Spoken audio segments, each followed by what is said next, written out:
xam ne topp seen Kocc Barma Events tey dama ñëwoon nag xam naa nag am na ñoo xam boo ko wane naa non ñii dafa jar a wane mais c'est des habitudes yoo xam ni yi ñu war a dindi suñuy quotidien jëm ko xeex parce que parfois si on se rend compte c'est notre argent la ñuy financé ci place publique bi li naan mbedd buur suñu alal lañ ci investir donc parfois mu coûté ñu des milliards des millions mu coûté ñu sunu di ñu perturber parfois parce que boo xoolee ba ñu tabax fii rond-point bi bañ koy tabax ça a duré pendant des années 2 à 3 ans wala 2 ans donc perturber circulation bi ak lépp rek xool ci centre interdit la jaar lu bëri na fi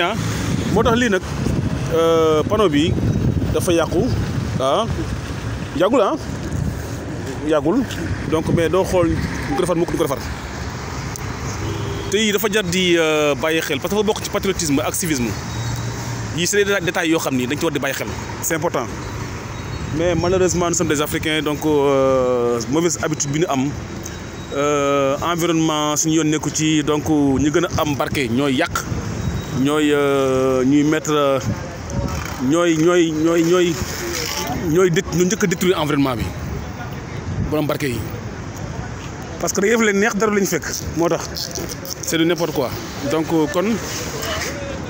loolu laa waxoon naa ko indi tey seen chaîne Kocc Barma Events am na yu ñëwaat donc y a des émissions qu'on va instaurer dans la chaîne donc bientôt toppale seen chaîne da ngeen abonné leen chaîne Kocc Barma Events daf fi nekk rek pour luy jariñ askan bi ci lépp lu baax rek ñu andi leen ko incha allah.